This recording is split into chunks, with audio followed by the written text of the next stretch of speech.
काय भेटलं ते सांग.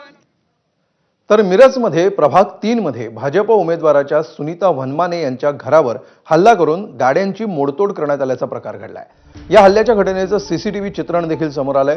अर्ज माघार घेण्यासाठी शिंदेसेना समर्थकांनी हल्ला करून धमकावल्याची तक्रार वनमाने यांनी केली आहे। मिरजेमध्ये प्रभाग 3 मध्ये अनुसूचित राखीव गटात भाजपच्या सुनीता वनमाने विरुद्ध शिंदेसेनेचे सागर वनखंडे अशी लढत होतीये। 4 दिवसांपूर्वी इथे वनमाने आणि वनखंडे समर्थकांमध्ये बाचाबाची झाली होती आणि कोयत्यानं हल्ला करण्यात आला होता। याबाबत पोलिसात तक्रार न करता हे प्रकरण मिटवण्यात आलं होतं। त्यानंतर मध्यरात्री 10 ते 15 लोकांनी वनमाने यांच्या घरावर हल्ला चढवला।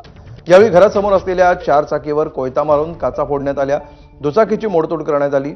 यावेळी वनमाने समर्थक देखील जमल्यामुळे हल्लेखोर दुचाकीवरून अंधारात पळून गेले असा आरोप करण्यात आलाय। शिंदेसेनेचे उमेदवार सागर वनखंडे यांच्या समर्थकांनी हा हल्ला केल्याची तक्रार वनमाने यांनी केली आहे।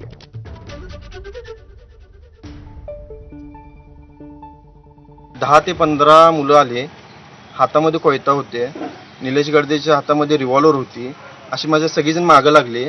मागं लागून इथे 4 व्हीलर आहे शेजारची, त्यांच्या गाडीचं नुकसान केलं, 2 व्हीलर त्यांनी सगळे पाडले।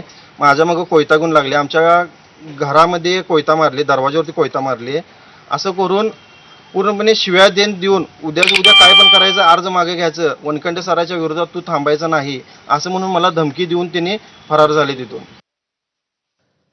तर मुंबईतल्या प्रभाग क्रमांक 87 मधला निवडणुकीचा वाद